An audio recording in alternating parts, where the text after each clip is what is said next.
Mile and a half in 3 minutes. Cardio in. All right guys, I never do a active recovery day.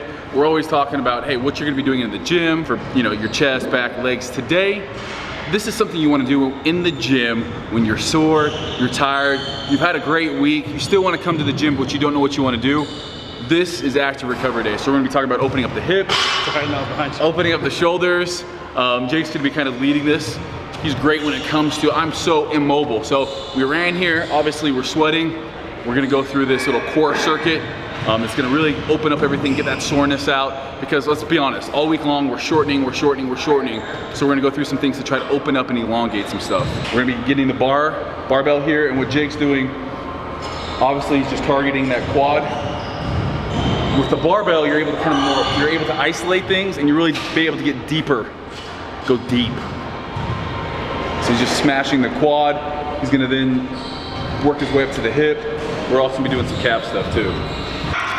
Yo, taking over some voiceover right now. Check out Jacob Hutton's shirt, by the way.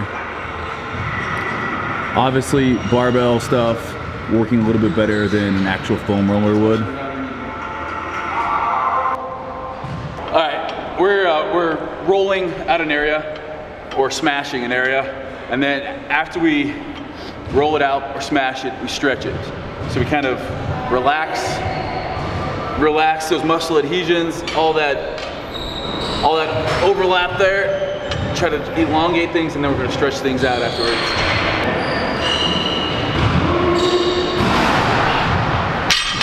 So we've been calling Jake the Vanilla Gorilla, and that's still his name, but he's also Coach Hutton.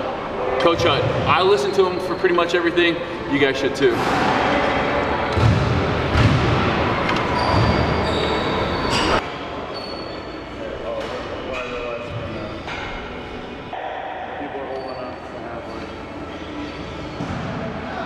Now hitting the calves, gastrocnemius, soleus.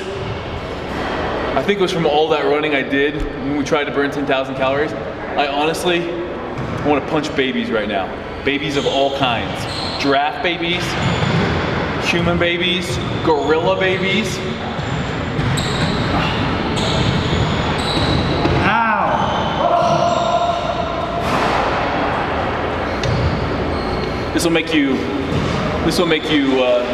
want to foam roll, because doing this, if you haven't foam rolled, is miserable. I'm one of those guys that hates foam rolling and smashing, but the reason I do this is because I love seeing the goals, performance-driven goals. You know, it's hard to increase your bench press and your overhead press if you're lacking mobility, and you're gonna get injured. And I've definitely had my fair share of those. So these days are just as important. These exercises that we're doing are just as important, that foam rolling, that smashing. We're about to get into some core stuff though. Gotta have that strong core. You don't believe me? Wanna fight? How about you stick your head up my butt and fight for air? I've used that movie line before. That's a Joe Dirt quote. All right, for this core circuit here, we're gonna be doing 3 exercises for the first round. We've picked 3 movements. We're gonna do 4 rounds, 15 reps each side here on these med ball wall tosses. I'm trying to generate a lot of power and force in the hips here, opening up.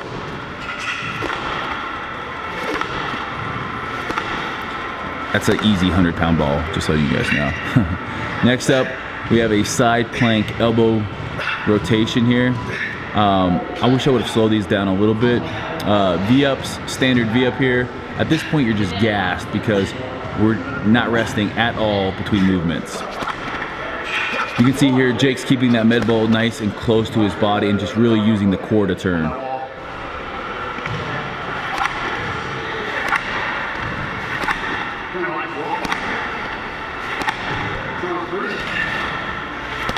I'm using a little bit too much arms, where I should be just all core to generate the power. Hey, no comments about my short shorts. I love my Lulus. All right, back to our side elbow touches. We gotta show each side. Otherwise, you have people commenting, hey, you skipped your left side or your right side.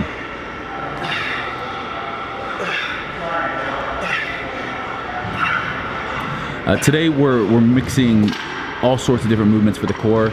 This here is a landmine rotational punch. Very dynamic movement for your core. Obviously some shoulders are coming into that. It's a compound movement.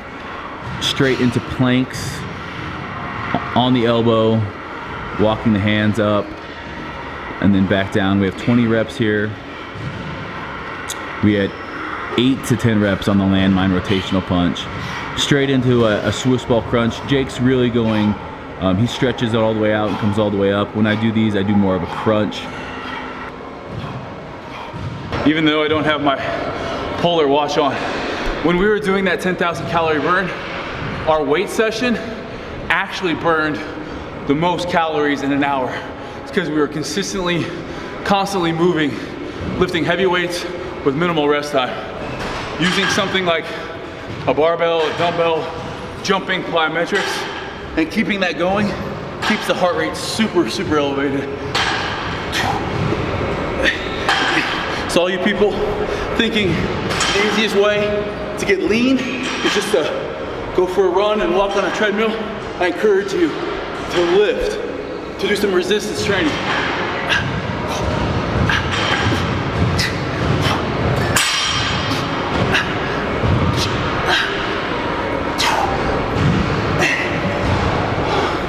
Main thing you want to remember on those, trying to shorten the pelvis.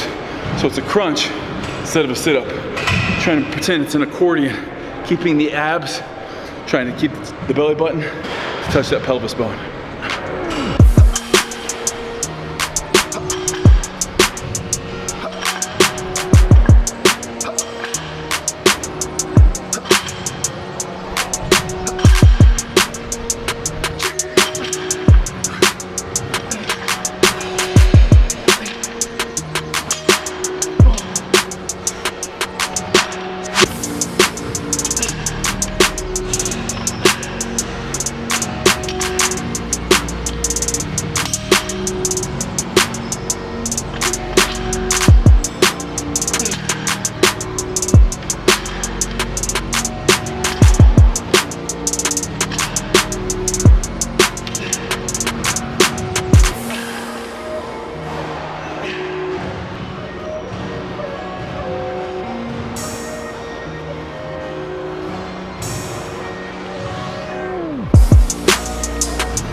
All right, here we go.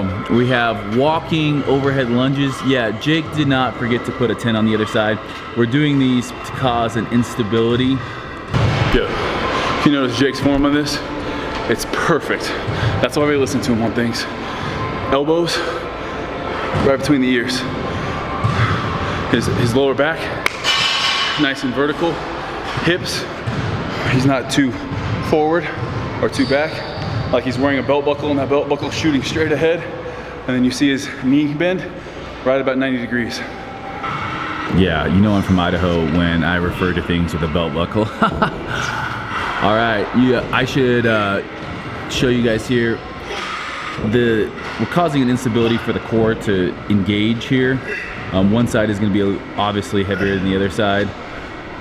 That doesn't mean you want to just let your arms slack. I'm trying to force my arms to the ceiling, keeping that core tight.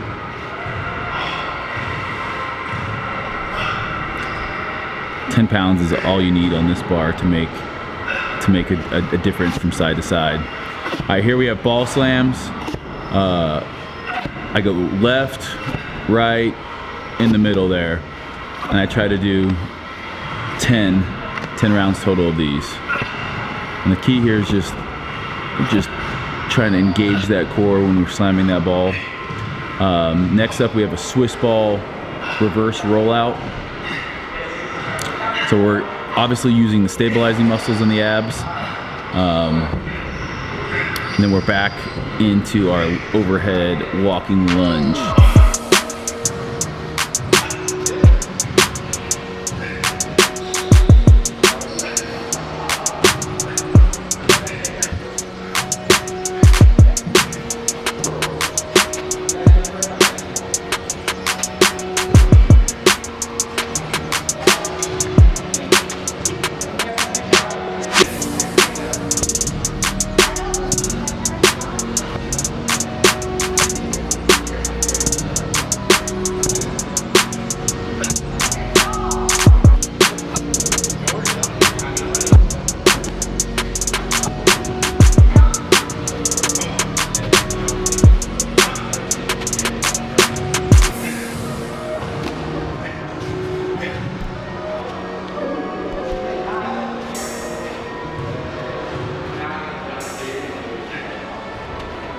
2 more sets. I'm coining this right now. I haven't heard it anywhere else. Just want to make sure I'm not copying anyone else. I'm calling this cardio. It's like cardio, but it's actually hard. Cardio.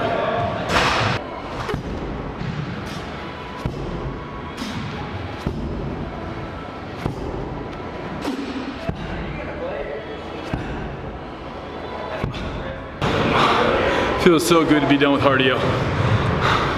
So I call this the post-cardio dance. It's kind of like the stinky leg, but you're just wobbly. Start. This is like my half a lane, half post-cardio dance. Drop it, Atar. Uh-oh. Look out now, pal. Oh shit. What? Back me up.